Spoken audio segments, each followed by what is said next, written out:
Islamic short status کو subscribe کریں، like کریں، کمنٹ کریں اور شیئر کریں۔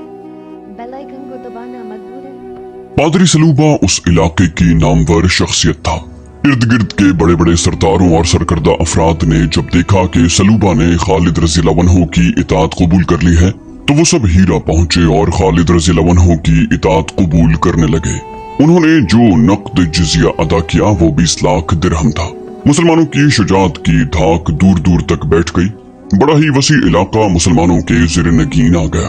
خالد رضی اللہ عنہ نے وقت ضائع کیے بغیر اس علاقے میں اسلامی حکومت قائم کر دی اور انہی سرداروں میں عمرہ منتخب کر کے مختلف علاقوں میں مقرر کر دیے۔ اس کے ساتھ ہی اپنی فوج کے کچھ دستے اس مقصد کے لیے سارے علاقے میں پھیلا دیے کہ کہیں سے اسلامی حکومت کے خلاف بغاوت نہ اٹھ سکے۔ یہ دستے گھڑ سوار تھے اور برق رفتار بھی۔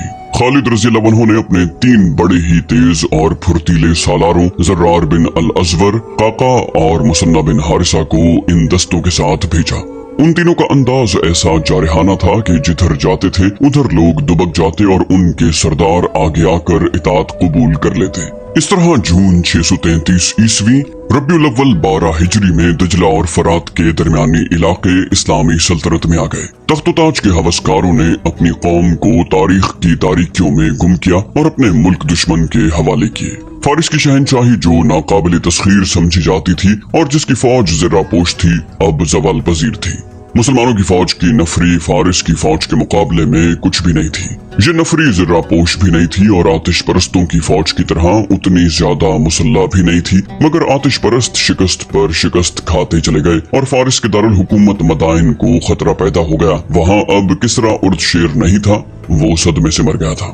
تاریخ گواہ ہے اور یہ قرآن کا فرمان ہے کہ اللہ جس قوم کو اس کے اعمال بد کی سزا دینے پر آتا ہے اس پر نااہل اور خود غرض حکمران مسلط کر دیتا ہے جو اسی قوم کے افراد ہوتے ہیں۔ اللہ کا یہ قہر آتش پرستوں پر گرنا شروع ہو گیا تھا۔ مدائن میں ارد شیر کی موت کے بعد اس کے خاندان میں تخت و تاج کی جنگ شروع ہو چکی تھی۔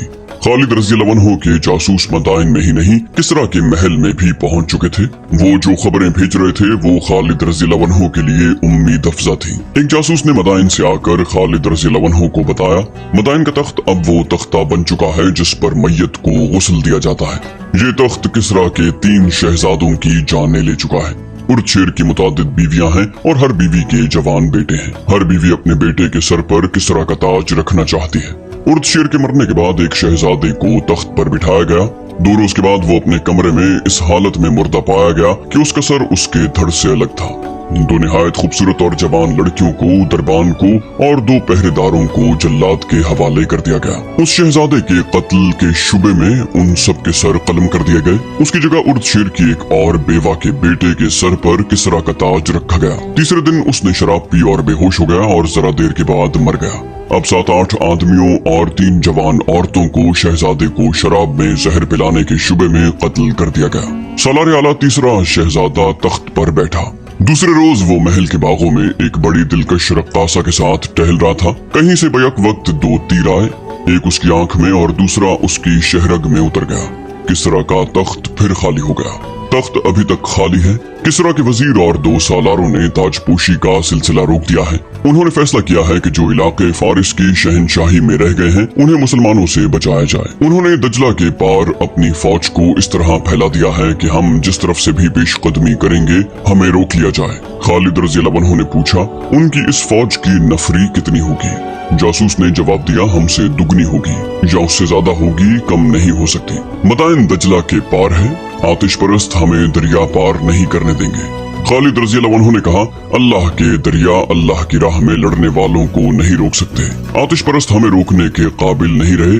جس قوم کے سرداروں میں پھوٹ پڑ جاتی ہے اس قوم کی قسمت میں تباہی کے سوا کچھ نہیں رہتا۔ خالد رضی اللہ عنہ نے اپنے سالاروں سے کہا ہم مدائن کی طرف کوچ کر رہے ہیں، ہم دشمن کو سنبھلنے کی مہلت نہیں دیں گے۔ خالد رضی اللہ عنہ اپنے سالاروں کو کوچ کے احکام دے ہی رہے تھے کہ انہیں اطلاع دی گئی کہ مدینہ سے خلیفۃ المسلمین کا قاصد آیا ہے۔ فوراً قاصد کو اندر بلایا گیا۔ خالد رضی اللہ عنہ نے قاصد سے پوچھا کیا مدینہ کے لوگ ہمیں اچھے نام سے یاد کرتے ہیں؟ قاصد نے کہا خدا کی قسم مدینہ کی ہوائیں بھی آپ کو یاد کرتی ہیں۔ امیر المومنین مسجد میں آپ کا ذکر کرتے ہیں۔ वो कई बार कह चुके हैं कि अब माएं खालिद जैसा एक और बेटा जन सकेंगी क्या। लोग हर रोज आपकी खबर का इंतजार करते हैं। पूछा पैगाम क्या है। कासिद ने पैगाम खालिद रज़ी अल्लाह अन्हु को दे दिया। खालिद रज़ी अल्लाह अन्हु पढ़ते जा रहे थे और उनके चेहरे का तासुर बदलता जा रहा था। वहाँ जो सालार मौजूद थे वो पैगाम सुनने के लिए बेताब हो गए। खालिद रज़ी अल्लाह अन्हु ने कहा, अमीरुल मोमिनीन के सिवा मुझे कौन रोक सकता था। फिर सालारों से मुखातिब होकर बोले, अमीरुल मोमिनीन ने हुक्म भेजा है कि इयास बिन गिनम दौमतुल जंदल में लड़ रहा है, अल्लाह उसे फतह अता फरमाए। उधर से फारिग होकर वो हमारे पास आ जाएगा।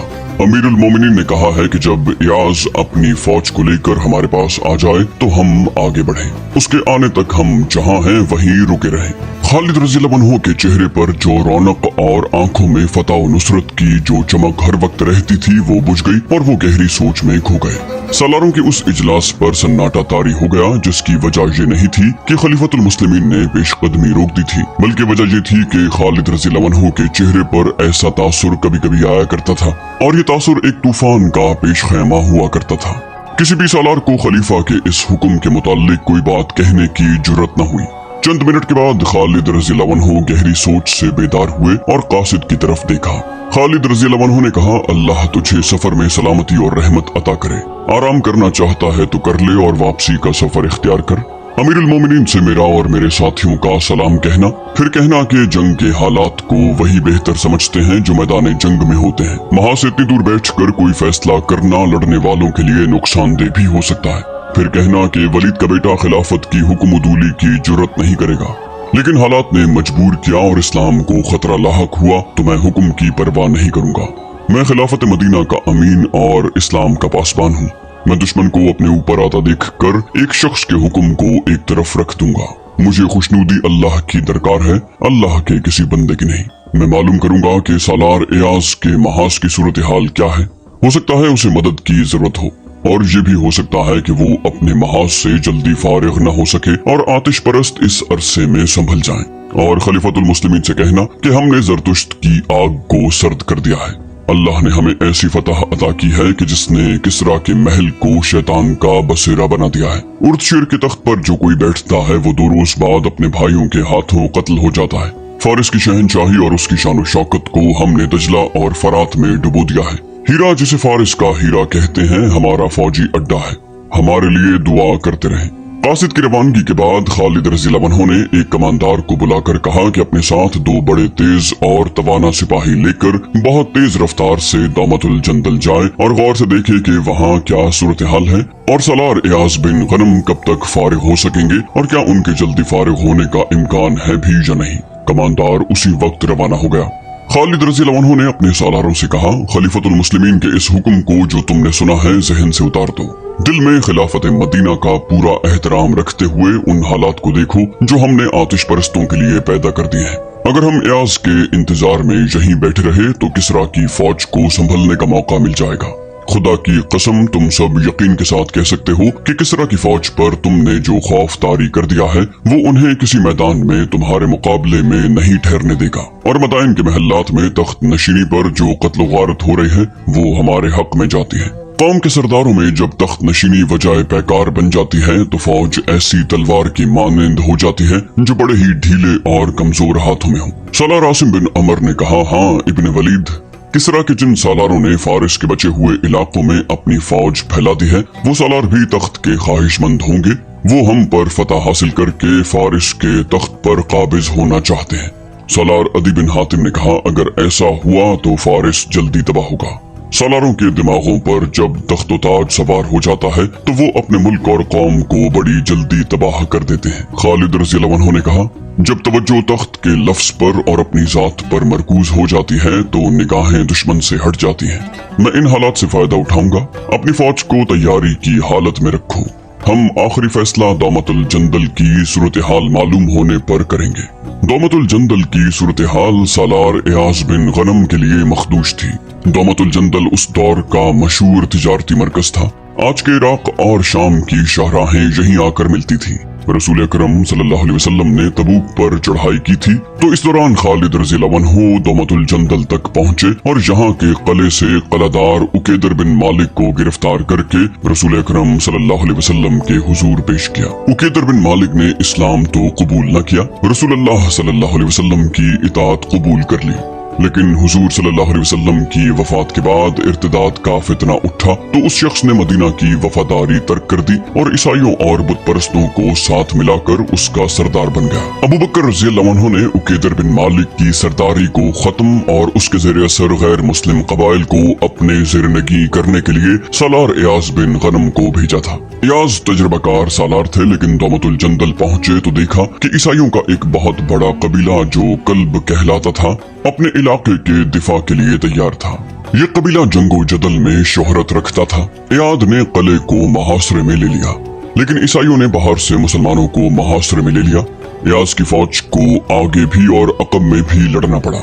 इस सूरत हाल ने जंग को ऐसा तूल दिया जो खत्म होता नजर नहीं आता था, और ये सूरत हाल इयाज के लिए रोज बरोज मखदूश होती जा रही थी। खालिद रज़ियल्लाहु अन्हु का भेजा हुआ कमांडार वापस आया तो उसने खालिद रज़ियल्लाहु अन्हु को बताया कि इयाज बिन गनम कैसे आएगा, उसे तो खुद मदद की जरूरत है। कमांडार ने दौमतुल जंदल में इयाज और दुश्मन की फौजों की पोजीशनें तफसील से बयान की। खालिद रज़ियल्लाहु अन्हु ने पुरजोश आवाज में कहा, खुदा की कसम मैं यहाँ इंतजार में फारिग नहीं बैठ सकता, बेशतर इसके कि दुश्मन आगे आ जाए मैं आगे बढ़ूंगा। मदाइन की शहर पनाह मुझे पुकार रही है, कूच की तैयारी करो। मशहूर मौरिख तबरी और बलाजरी ने लिखा है कि खालिद रज़ियल्लाहु अन्हु की खुदसरी और सरकशी मशहूर थी, वो चैन से बैठने वाले सालार नहीं थे। इस सूरत में कि दुश्मन 4 शिकस्तें खा चुका था और उसका निजाम दरहम बरहम हो गया था और मदाइन के शाही ऐवान में अबतरी फैली हुई थी, खालिद रज़ियल्लाहु अन्हु फारिग बैठ ही नहीं सकते थे। खालिद रज़ियल्लाहु अन्हु का जासूसी निजाम बड़ा तेज और ज़हीन था। उसमें ज्यादातर वो मुसलमान थे जो फारिस में गुलामों जैसी जिंदगी बसर कर रहे थे। वो उन इलाकों से वाकिफ थे और मुख्तलिफ कबीलों की जबानें बोल सकते थे और उनका बहरूप धार सकते थे। वो मदाइन के महल्लात के अंदर की खबरें ले आए थे।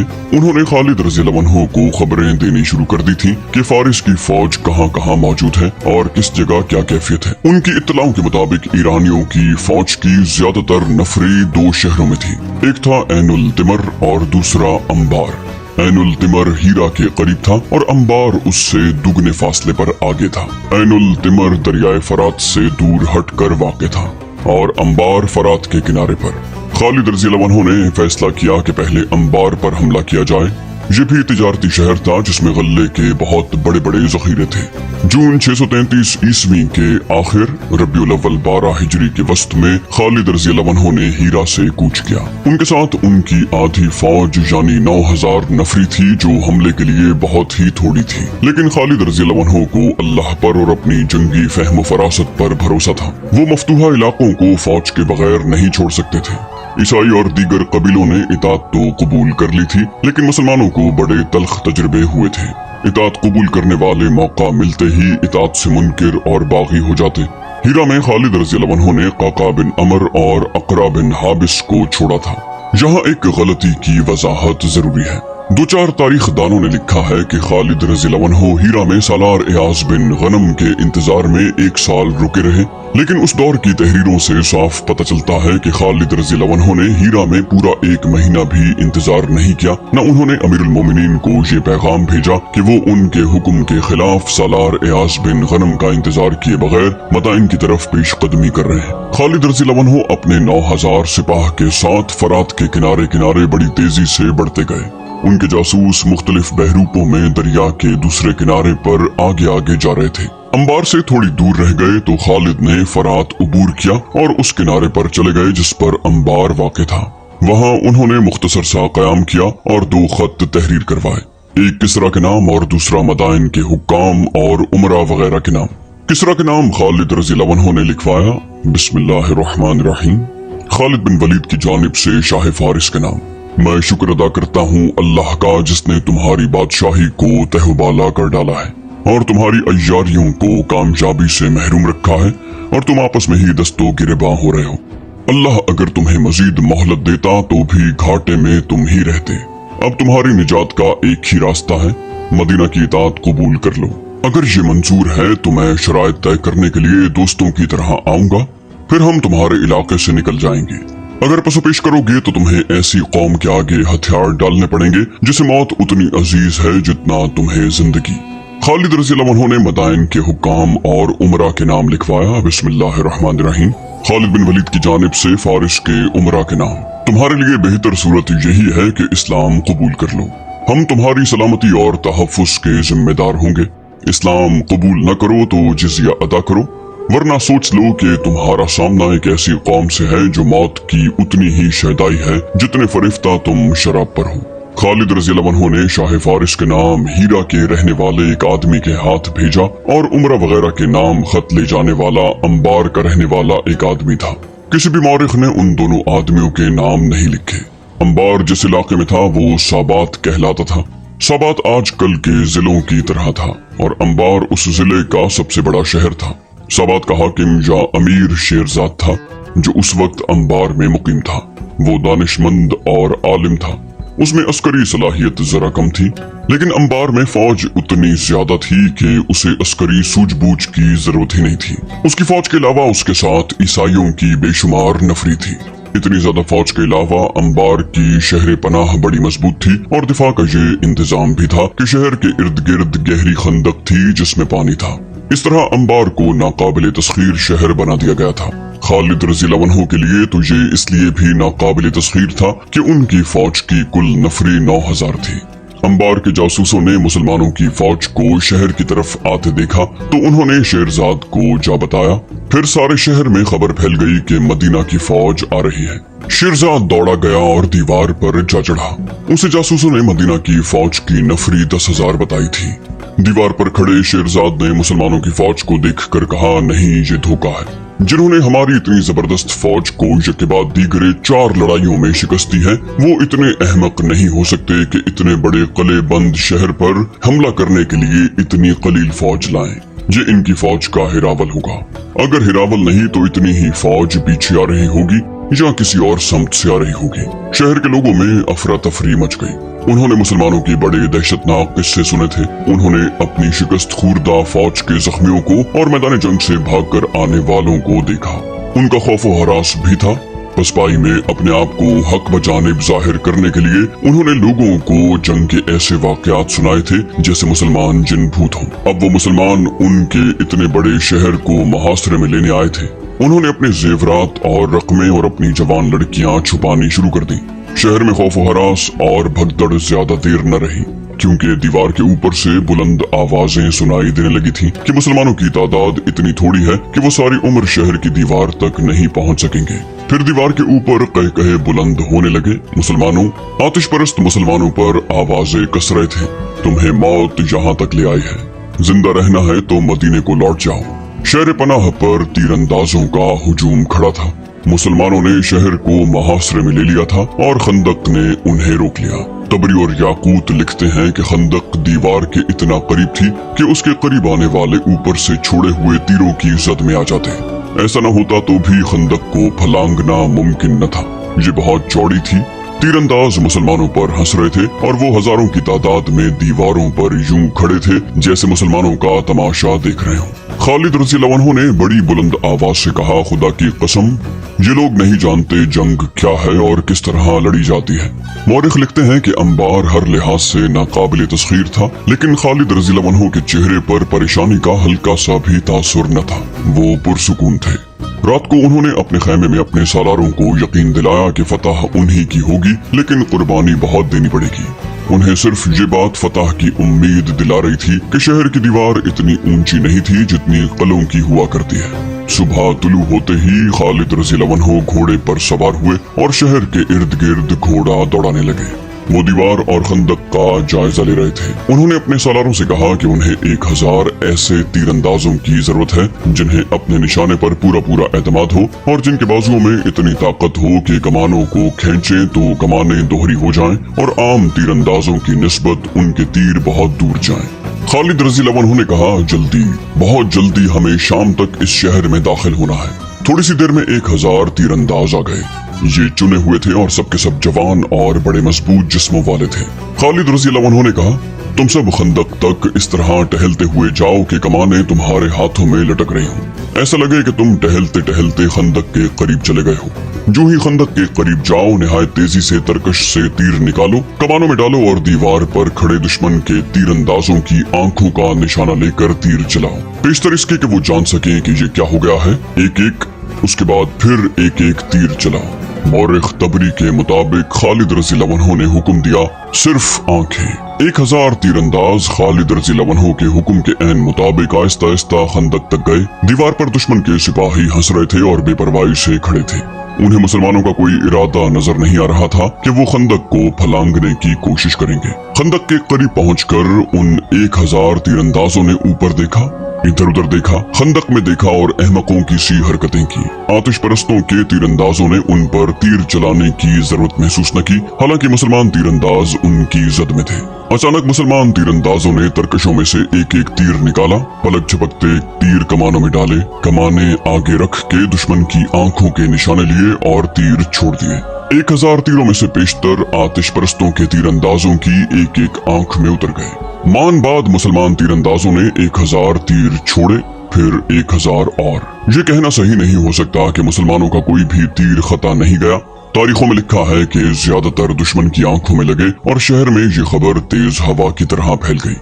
हमारे सैकड़ों सिपाहियों की आंखें जाया हो गई हैं। अब उन सैकड़ों सिपाहियों को शहर पनाह से उतारा गया तो शहर के लोगों ने हर एक की एक एक आंख में तीर उतरा हुआ और उन जख्मियों को कर्बनाक आहोजारी करते देखा।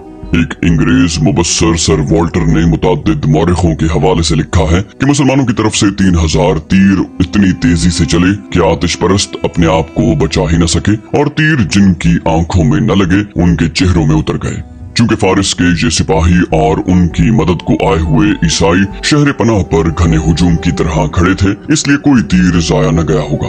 तीर ने एक एक आदमी को जख्मी किया। तबरी की तहरीर के मुताबिक अंबार के मुहासरे को जातुल अयून यानी आंखों की तकलीफ भी कहा जाता रहा है। मुसलमानों के इस वार ने शहर के लोगों पर ही नहीं, फारिस की फौज पर भी खौफ तारी कर दिया।